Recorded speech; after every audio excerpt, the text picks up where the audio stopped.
If you see me looking up and down, it's because I am streaming live on two platforms, like I typically do. So I have my Instagram folks down here, TikTok folks up there, and hopefully everyone that joins my live is able to hear me this evening.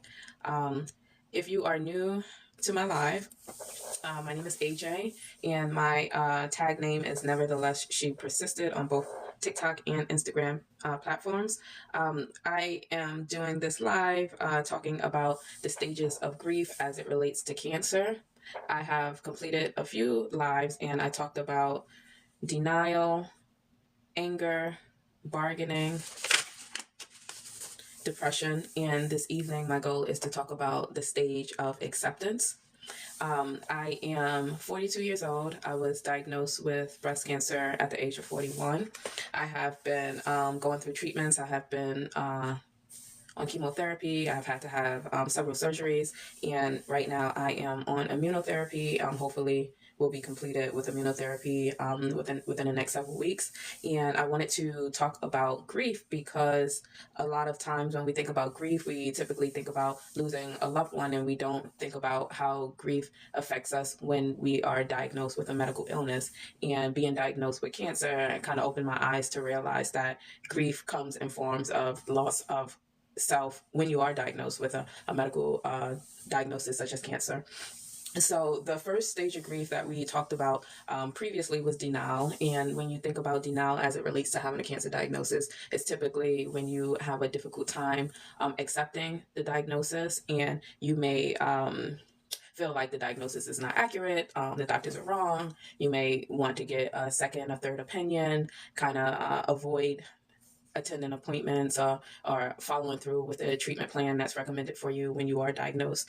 The second stage is anger, where you're angry with the diagnosis, and that can be anywhere from being angry, if you're a religious person, with God, being angry with the doctors, being angry with family, being angry with society. So a lot of times that anger can be towards different things, and sometimes you may feel like, why me? Like, why am I the one that is going through this diagnosis? And just dealing with anger as it relates to that. And then you come to the bargaining stage, where you're thinking about different things that you can do or want to do, or praying and saying, if I change this habit or do this differently, maybe my diagnosis will go away, or just figuring out like a sense of negotiation when it comes to faith and what your fate and what follows behind that. Then you have depression, and depression is just feeling overwhelmed with sadness. And sadness and depression, I would say, would be different, because depression deals more with like extreme loss of interest, difficulty getting out of bed, crying, extremely emotional. When you are diagnosed with cancer, it is normal to feel sad, have days where you're not feeling up to doing much, or feeling like you're just emotional.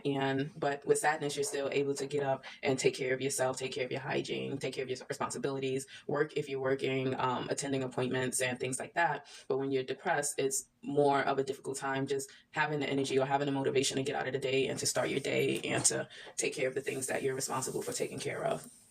And then the stage that we're going to talk about tonight is acceptance. And with all of the stages of grief, it is not linear, meaning you don't go through every stage one stage at a time. So the first stage is denial, the second stage is anger, the third stage is bargaining, the fourth stage is depression, the fifth stage is acceptance. There's no right or wrong way how you go through the stage. You may go through denial, then you may start to feel depressed. You may go through the bargaining stage and then start to feel anger. You may feel like you got into the acceptance stage and then wind up back in the anger stage.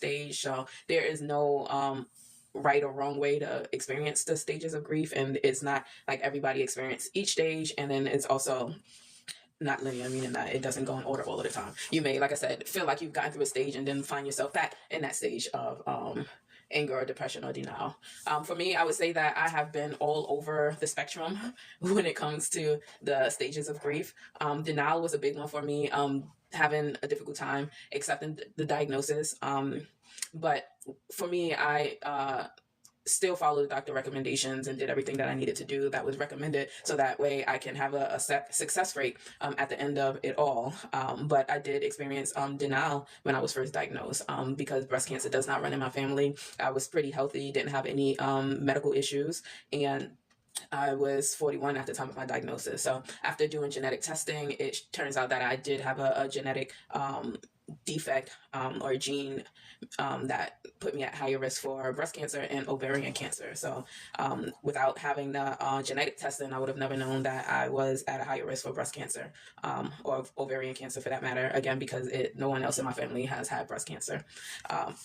And then I would say that anger was a stage of grief that I've experienced as well. A lot of the anger was towards just the changes in my life that has affected me as a result of the diagnosis, and being able to navigate the anger and come into a period of where I am more so in the acceptance stage. It's been a year and 2 weeks since my diagnosis. I was diagnosed in 2024, February 16th. So it's been a little over a year since my diagnosis. And I have come to the realization that I just need to do what I need to do in order to be healthy and in order to overcome the breast cancer diagnosis. So I feel like in the acceptance stages, coming to terms with the cancer diagnosis and doing whatever I need to do in order to be healthy and to not just be physically healthy, but psychologically, emotionally, and doing what needs to be done. So that way I can put this diagnosis behind me, hopefully for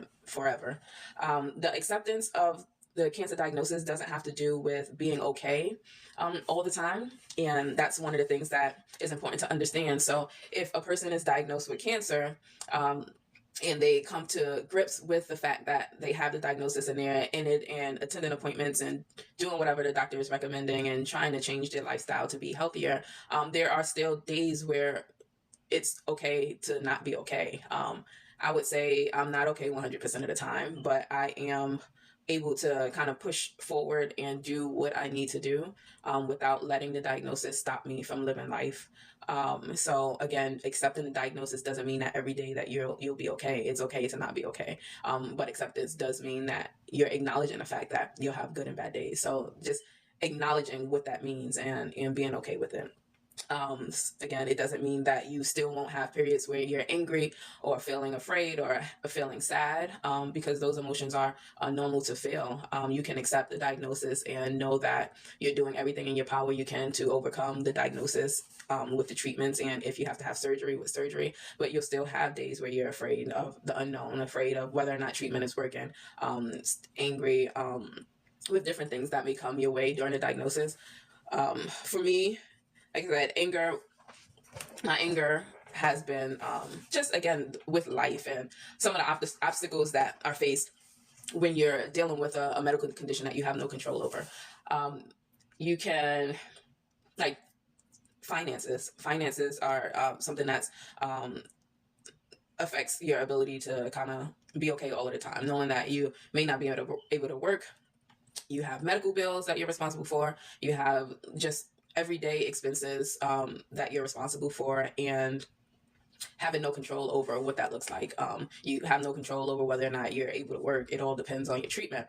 For me, when I was going through chemotherapy and immunotherapy every week, the majority of the week I wasn't well. Majority of the week I couldn't get up, and I was unable to work. And as a result, I exhausted my medical leave, and then eventually I was terminated from my job. And again, that is all out of my control. When you are going through treatments, luckily some people are able to get their chemotherapy treatments and immunotherapy treatments and still go to work and still do all of the things that they are able to do. And some people just have a more difficult time with their body handling the medications that they're given. And when that happens, it's nothing that you can do, nothing you can do to make it better.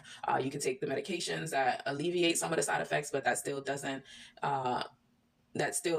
mean that you will be able to kind of live life normally like you would with the medications that you're taking. And then just the sadness, knowing that the new normal is not, knowing that you'll never be the person that you were prior to your diagnosis. And that's a big one. But also when it comes to acceptance, is accepting that you understand that, and that it's okay to feel sad about that. It's okay to feel sad that the old you is gone, but now you just have to live your life and figure out what you need to do moving forward to kind of build your life back up and to be a person that may be different but still can find enjoyment in life. one of the differences that I've noticed for myself personally since having cancer and going through the chemotherapy and immunotherapy is that my energy level is extremely low. I feel fatigued a lot, and like prior to having cancer, my life was extremely busy. I worked 9 to 5. I worked in a jail setting with adults that have a mental illness. And from the time I would wake up, it was being a mom, getting my kids ready for school, making sure they're good, going to work, being at work majority of the day, making sure I am providing the support and services to my clients, making sure they get to the doctor's appointments, educating them on the importance of maintaining their physical health and mental health, talking to family members, connecting with members in the community to access resources for my clients, coming home, helping kids with homework, cooking dinner, and just doing that 5 days a week, and then on weekends just being with my family. So my life was extremely busy. And now just thinking about what that's going to look like for me, it's scary. Once I'm done with treatment, I'm going to have to look into employment, finding a job, and then not knowing how my body is going to handle being back in the grind, because it's been a year since I've been in that grind. And going out to run errands, whether it's going to the grocery store or doing something that's not even taking up the entire day, is draining. I feel exhausted by the time I get home, and I'm hoping that once I'm done with the immunotherapy, my body will adjust and I will have more energy. And I've been being more mindful about what I'm doing to kind of build my body back up, because I know I'm going to be going back to work soon. So I have been trying to go to the gym in the morning and walking on a treadmill, even at a slow pace, just to get my body moving. Trying not to take naps if I can avoid it, so that my body is used to being up during the day. But then also knowing that when I can't stay up, it's okay. Not being hard on myself. And for an example, yesterday I was out taking care of things, running errands, and then today, like, I feel exhausted. When I got up early this morning, I had a difficult time falling back to sleep. So I'm just like, okay, let me just get up, get my day started. And then I would say 3 or 4 o'clock, I'm just like, I'm exhausted. I'm going to have to take a nap. And then I slept for a few hours and got up not too long before this live to get myself together so that I can be on at 8 o'clock. But I still feel exhausted. And it's just from one day yesterday of being out and running errands. So that is kind of scary, thinking about going to work and being out and about and busy 5 days a week straight. So I'm not too sure how that's going to be, what's that's going to look like. But again, all I can do is try to prepare myself, prepare my body little by little, so that way when I do get back into the workforce, I am able to maintain and manage that. But I think that, again, accepting that I'm not going to be able to do the things that I used to do, and that is okay. Can't be hard on myself. I can do what I can do. When I am working, I've always put in 110%. I would be responsible for managing the appointments for my clients, and then also managing my own appointments and appointments for the family. So knowing that I may not be able to be as on point as I was before, but figuring out what I can do so that way I'm able to do my job and able to be successful. But knowing that I have to kind of change the way I do things. So, for instance, my memory was extremely good. Like, I could keep track of everything without having to write things down. But now I know that I have to write things down. I have to have a planner. I have to do make a to-do list and write down the things that I need to do and things that I need to remember, because I won't remember. So that's going to be a big adjustment when I'm back in the work field, is being mindful about having a planner and taking notes and being organized, so that way I'm not forgetting important things that I need to remember in order to do good at work. And let's see. So acceptance. Another thing when it comes to acceptance is accepting and adjusting to treatment. So when you are diagnosed with cancer, is a whole lot of appointments, a whole lot of medications the doctor may talk to you about, talking about possible surgeries if you need to have surgeries, and then also all of the things that you're going to have to do after you're done with treatment when it relates to appointments, follow-up appointments, and how often you have to see the oncologist, and how often you have to see, for me, the breast specialist, and get MRIs if you have to, or whatever it is that's going to be your treatment plan after your diagnosis. But adjusting to the treatment. So adjusting to treatments for me is pretty much means that I have to just continue to attend appointments, keeping track of my appointments by keeping it on a planner. As it relates to going back to work, making sure when I do go back to work or find a job, making sure the employer is aware of what that's going to look like. I will be followed by oncologists for 5 years, and the breast specialist possibly also 5 years. So I will have multiple appointments after I'm done with the actual infusions, and making sure that my employer is aware of it, making sure that my supports are available for me when I need them to be available for me. Attending appointments when I first was diagnosed, one of the big things that I had was the support of my husband and my sister, and then I have a great support system in my family. But my husband and my sister was there for me when we had appointments, especially appointments where there was a lot of information discussed. Just because it's hard to process that information when you're starting on the medications, your brain is not able to comprehend a lot of things because the chemotherapy causes what they call brain fog, and it makes you have a difficult time focusing, remembering things, being able to process information, losing train of thought. And having family with you on appointments where you're meeting with the doctor and a lot of information is discussed is important to have. And if you don't have family or anyone that's able to attend appointments with you, definitely making sure that you write down questions you may have ahead of time, bring the questions with you to your appointment, bring a pen and a pad so that way you can write down the responses or the answers to the questions that you have, because it's possible you may forget what the doctor is telling you. So just being prepared with a notepad and something to write with, and throughout your week, throughout your days, anytime there's something that pops into your head, a question that you may have, just writing it down and then bringing it with you to an appointment. So adjusting again to what that treatment looks like for you. Another form of acceptance is making lifestyle changes. So acknowledging that you have cancer, doing what you need to do to adjust your lifestyle. So lifestyle changes for me currently is, like I said, I am making sure that I go to the gym and walk on a treadmill, trying to get my body adjusted to moving it around more and being more active, so that when I'm done with treatments, I'm able to kind of have a normal routine that my body can handle. And then also being mindful of the foods that I eat, choosing healthier options, eating fruits, vegetables, having a balanced diet, and kind of avoiding anything that just doesn't serve my body any good altogether. So the lifestyle changes is something that's important and that you will want to do. Let's see. So, if you're just joining me, thank you for joining my live. I am live on TikTok and Instagram. So if you see me looking up or down, it's because I'm looking at two separate devices for my live. And thank you for joining me.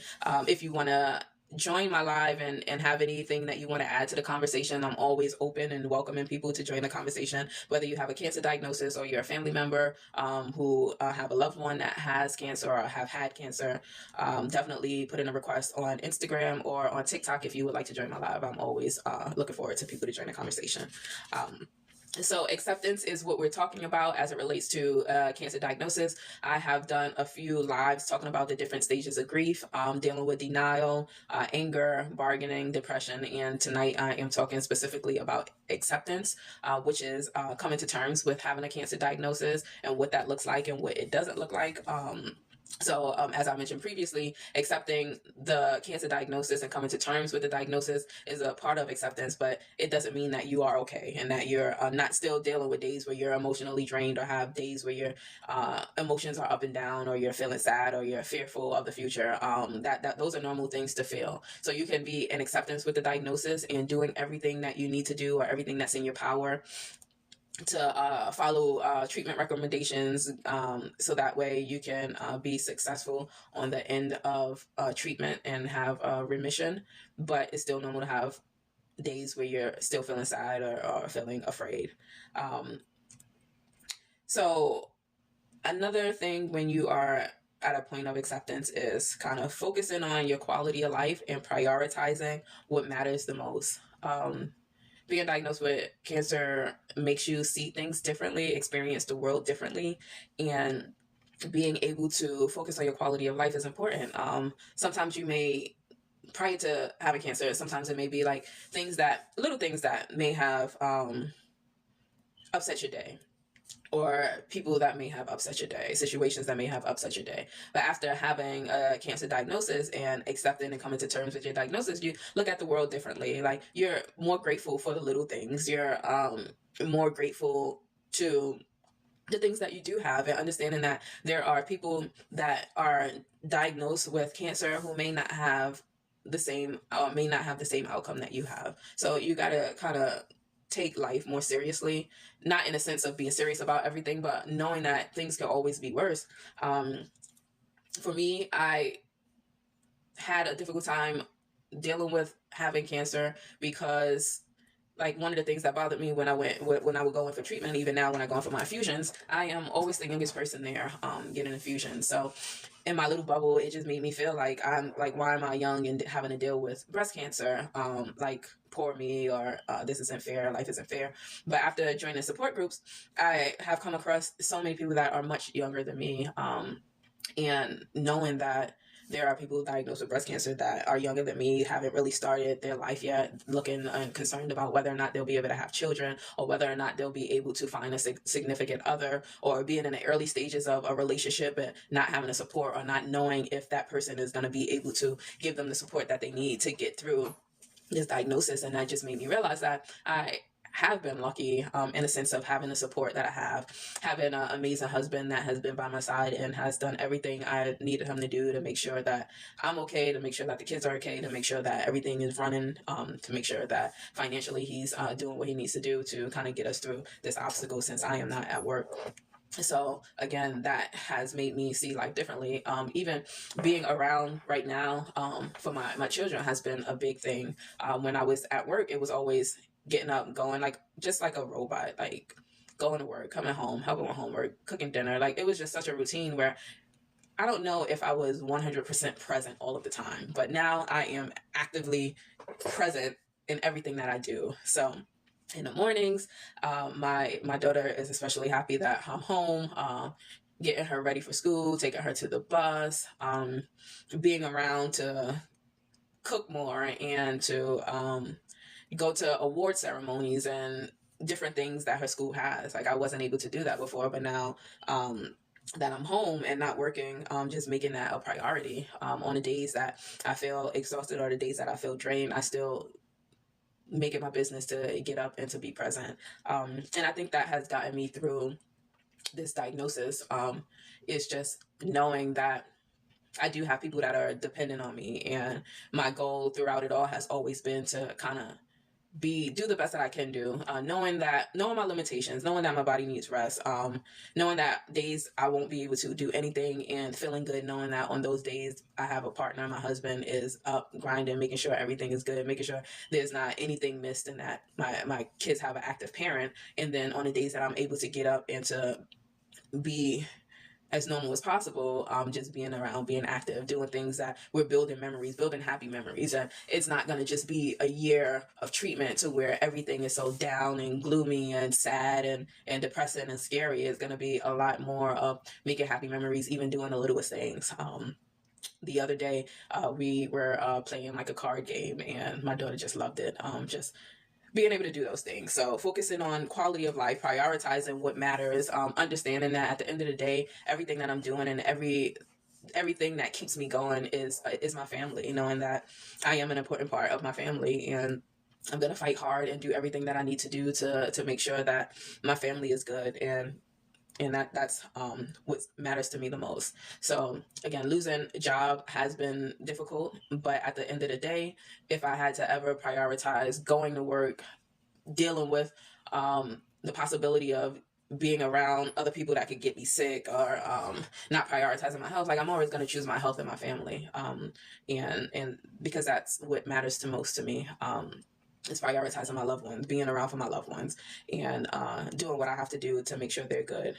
So, and then another thing for acceptance as it comes to being able to come to terms with your cancer diagnosis is letting go of the guilt or blame, and focusing on self-care, and not feeling pressure to be strong all the time. So self-care for me means taking the time out to do what I need to do to be okay. So if that's taking a nap during the day, then that's something that I have to do. Again, as I'm getting towards the end of my treatments and my infusions, my goal is to kind of build my strength up, build my body back up, so that way when I do get back into the workforce, I'm able to maintain, manage a full-time job. But again, listening to my body. So if I'm up and I feel like exhausted, I'm gonna try to rest.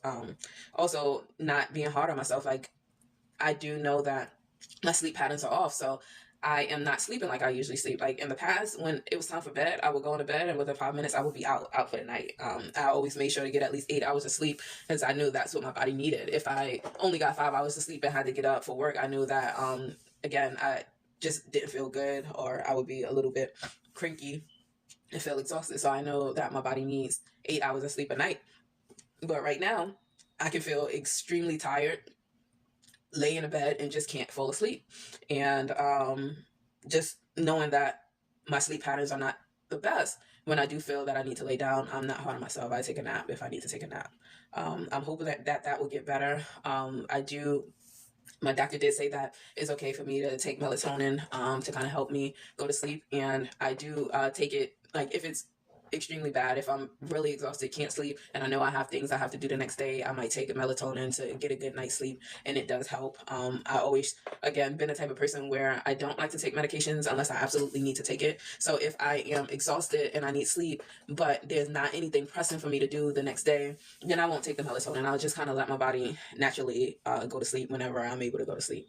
So that's one of the things that I have to do, not being too hard on myself, and realizing that my body has been a lot in the last year. I was on chemotherapy medications. I was on immunotherapy, which I'm still on immunotherapy once every 3 weeks. I've had to have surgery. My body is still healing and recovering from the surgery.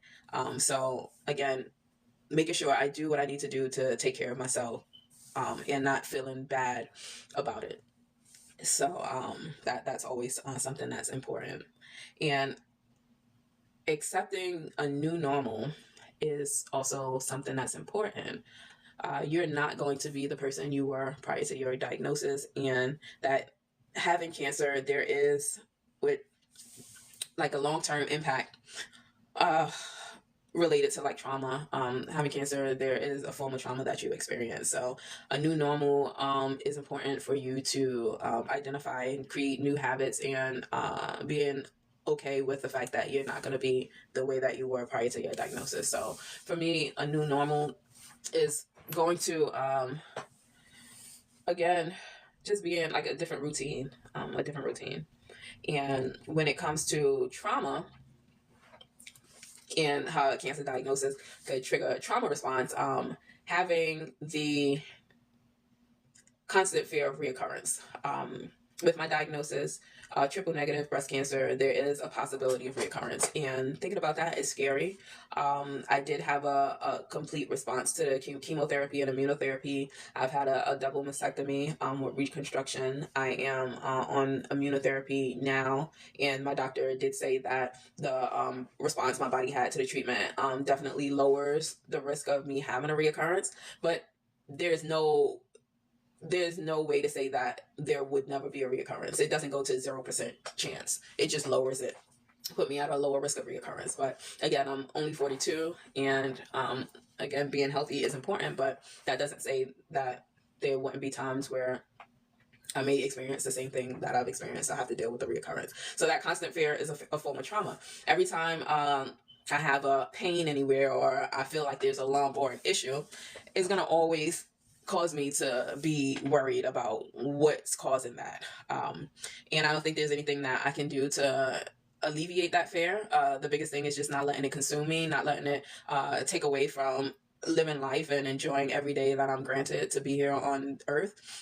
So the biggest thing for me is, whenever I have concerns or worries, is just going to be making sure I communicate with my treatment team, communicate with my doctors, not just assuming, oh, it's nothing, it's all in my head, I'm not going to pay it no mind. I'm going to make sure my doctors are aware of it. I want them to tell me, okay, that's normal, or check me out to make sure there's nothing going on, because I'd rather be over hyper vigilant on these issues than to ignore it, because you never know. Like I said, there's no way for the doctor to say, okay, you don't never have to worry about a reoccurrence. So communicating with doctors and making sure that they're aware of any concerns or questions that you have is important.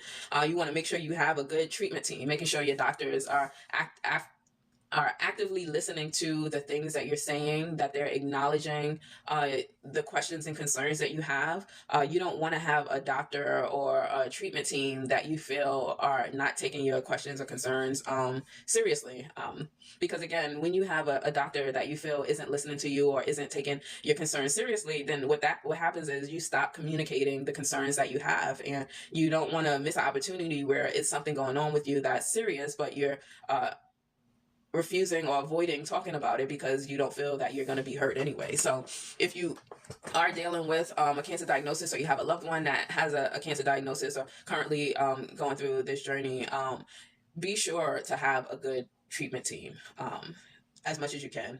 If you feel like you need to get another referral for someone who is more invested in your treatment and well-being, then that might be something that you have to consider, because you should never feel like your doctor doesn't care or your concerns, like I said, are not taken seriously. And I am fortunate to have a great treatment team. My treatment team are all female doctors, and they're all, I would say, about the same age as me, which again, it doesn't matter as long as they're good doctors, but I think that they're able to relate to me a lot, relate to where I'm at in my life, this point in my life, and understand the importance of being able to get back to living a life as a 42-year-old. So my treatment team is extremely awesome, and it could be the littlest things that are concerns for me, but when I talk to them about it, it just makes me feel at ease, because they do listen and they do kind of alleviate some of the worries that I have. And a lot of times they'll bring up things before I even bring it up, because they've been in the field long enough to know what people go through, and they just like to make sure that everything is discussed so that there's no feelings of how would you say it, embarrassment when it comes to certain things. So have a treatment team that makes you feel comfortable, make you feel like you're being heard. And let's see, another way trauma may show itself when it comes to being diagnosed with cancer is just not attending your follow-up appointments, just being scared to attend your follow-up appointments once you're done with treatment. And that's going to be something that you want to make sure that you're mindful and being in tune of. You can have all of the treatment that you need, have successful response to treatment, and have a lower risk of reoccurrence. However, you don't want to miss appointments or put off appointments. Like, it's important to continue to do what the doctors recommend, seeing the doctors as often as they recommend, so that way there's nothing missed. And it may be something that you want to kind of put past you, having to go through everything that you've gone through. You may want to be able to put it all past you, but this is going to be something that's with you for the rest of your life. So you want to make sure that you're continuing to do what you need to follow up, and that's where it comes back to identifying a new normal. So the new normal for me is going to be having multiple appointments at 10. Prior to being diagnosed with breast cancer, I would go to the doctor once a year for my annual and for my women's exam. And other than that, I was a healthy person. I barely got sick. And I didn't need to see a doctor regularly, but now I know that that's going to be something that's different. I'm going to have multiple doctor's appointments throughout the year, and follow-up appointments, and that's going to be a part of my new normal. So instead of thinking about it about like it's a burden, it's just something that's going to be a part of what life looked like for me moving forward, and that's okay. I'm okay with that. Let's see. Another thing when it comes to trauma and how it presents itself would be like emotional triggers to medical settings. Once you are done with a diagnosis, it may be something that reminds you of treatment. For me, I would say that one thing that kind of reminds me of it all is the smell of rubbing alcohol. I hate the smell of rubbing alcohol. And so every time I go to the doctor and they have to clean my port, and then the smell of alcohol, it just, I don't know, it just, a scent that's going to always just remind me of this journey. So if I use rubbing alcohol at home, it just, again, brings me back to just thinking about this journey and the treatments and stuff like that. So it may be some things that trigger an emotional response for you once you're done with treatment. But again, it's normal. And yeah, that's just getting used to that normalcy for you. Let me see. Let's see. Little lady said I do 3 appointments in a day monthly, and then scans. Yeah. So that, again, like I said, being able to just accept whatever the follow-up or the treatment looks for you is going to be important. And this little lady, I pray that everything works out for you and that you just continue to push things, move along. It's, yeah, a new normal for you. Stage 4 is my life. And yeah, I definitely find encouragement when I see people who are able to embrace what life, the new life they have, and be able to kind of accept it, not kind of, but accept it, and still is able to get the most out of life every day that they're granted the opportunity to do that. So thank you for sharing that, little lady. Like I said, it means a lot. It's easy to get stuck in your head and to think about everything that you've gone through, everything that the future holds in a negative light. But again, every day we're given an opportunity to wake up and to be here and to spend time with loved ones, and is a blessing, and that's important to remember. So being able to accept what it is that you have to accept to get through the day. If you got to attend appointments, get it over with. Go see the doctor. Do what you need to do to kind of push yourself moving forward. Knowing that everybody's situation is different. Your situation may seem like it's the worst of the worst, but there's always someone that is experiencing things and may have life may be a lot more difficult. And that's when it relates to having cancer and life itself. Like, we can always think of how life could be easier, but sometimes we need to kind of sit in our feelings and realize that it could be so much worse. So instead of being sad about how life is, just be grateful that you still have the opportunity to be here and that, again, you're here. It's not over yet. So allow yourself to feel how you feel, but also get up every day with intentions to make the best out of life. You want to make the best out of every day you have in this world. So that's important to have. And using your supports whenever you can, using your support system. If you don't have a support system, joining a support group. So that way you're not in this alone. I think if I had to do this on my own, I don't know how I would have managed. Just because it's an emotional toll, you feel isolated from the world. Like, you could be surrounded by people and still feel isolated. But when you have a support system and you have people that you can lean on, you have people that will pick things up and make sure that things are functioning, and that you have the emotional support you need, and someone to listen to, someone to a shoulder to cry on. Like, all of those things kind of help me through this journey. And like I said, along with some of the stories and things that people shared in the support groups that have been extremely helpful for me, being able to ask questions and validate my feelings, and knowing that people who have been on this journey or are currently going through the journey, and someone that can relate to you and been in your shoes, giving you advice on what has helped them, because it definitely helps. So never feel like you have to do it on your own. There's always people that are willing to kind of join your support system, because it's not easy, and everyone needs that additional support. So again, when it comes to communicating with your treatment team, if you feel like you need an in-person or local support group, you want to reach out to your doctors, so that they can give you information on support groups in the area. And then you can also find support groups online. I am a part of a support group on Facebook, and it's a support group that's monitored. It has an administrator who accepts people into the group. So it's not like a group that's open to the public. You want to be careful about those. Some of the groups that are open to the public have a lot of misinformation and scammers and things on it, and those groups will make you feel worse if you're already feeling bad. So you want to be a part of a group that you know has someone that's monitoring who's a part of it and kind of vetting the group participants, so that you can actually get the support and you can vent, and there's no judgment, and there's all love and support. And the support group is a women's only group for women who were diagnosed with breast cancer. So that's also something that has been good for me. There are so many different types of cancer, and there are a lot of different support groups tailored to whatever type of cancer diagnosis you have. So if that's important for you, you definitely want to be specific when you're looking for support groups to join if you can.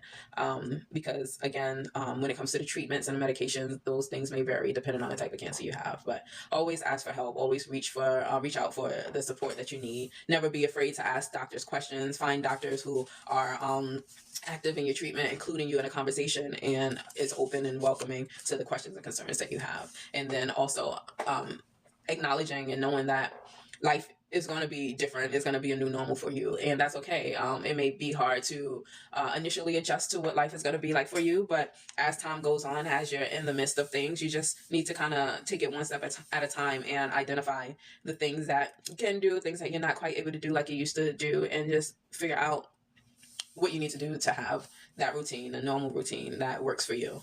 And it may change, and that's okay. And the biggest thing is just not being hard on yourself and knowing that you're doing the best that you can, and that's all that you can do. So yeah, so that's it.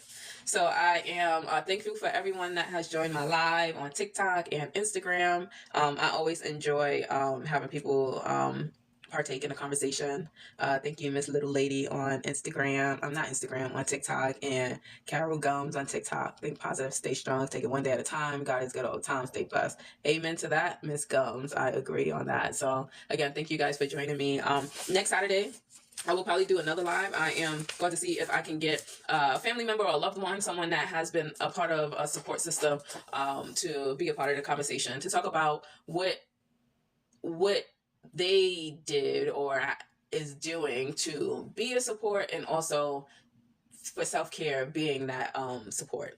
A lot of times we talk about having a support group and having a support system and relying on family members, relying on friends, and having those people in your corner. And I think sometimes we don't think about what kind of self-care they engage in to kind of get through this as well. Cancer diagnosis is not something that just affects the person with the cancer. It affects everyone that's surrounded, that you're surrounded by. So I am going to see if I can get someone to join my live for questions to kind of talk about loved ones and how they, what they do for self-care, because I think that's important. You can give, and do everything that you need to do to support your loved one. And I think that as a caretaker it's important also to engage in self-care so that you don't burn out, because you can't really be there 100%